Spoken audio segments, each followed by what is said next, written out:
What is set? So now look at here, that definition of a set is a collection of well-defined and distinct objects. What is well-defined and distinct? Well-defined means an object that is clearly described and there is nothing to describe it more. What is distinct? Each object of the set must be unique. So इस तरह set जो होता है basically ऐसे object की collection होती है जो well-defined भी हो और distinct भी हो. Well-defined means जो clearly described हो और distinct means जो unique हो. Coming toward the notation of the set are represented with a capital English alphabet A, B and C. ठीक है, capital English alphabet से set को नेम दिया जाता है and इनको लिखा जाता है कर्ली ब्रैकेट्स के इनसाइड सेट के एलिमेंट्स को और सेट के एलिमेंट्स को सेपरेट किया जाता है by the commas. Look at here, capital A is equal to curly brackets A comma B, इसी तरह आगे एलिमेंट्स मेंशन है और कर्ली ब्रैकेट्स क्लोज हुई है.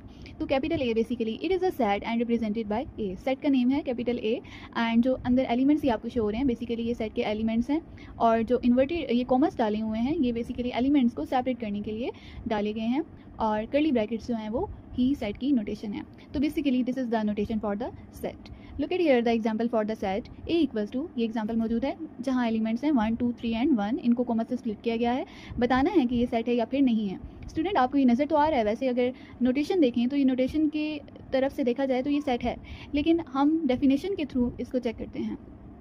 तो स्टूडेंट्स अगर आप यहाँ पर देखें सेट की जो एलिमेंट्स हैं फर्स्ट ऑफ ऑल तो वो वेल डिफाइंड होने चाहिए. यस, क्या ये वेल डिफाइंड है? यस, क्योंकि ईच ऑब्जेक्ट जो है वो क्लियरली यानी each element of the set जो है वो क्लियरली डिस्क्राइब हुआ है.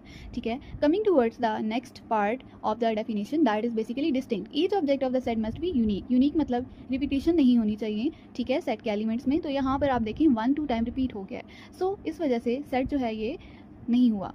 So we will say that the elements of the set A are not distinct because one comes twice, so A is not a set.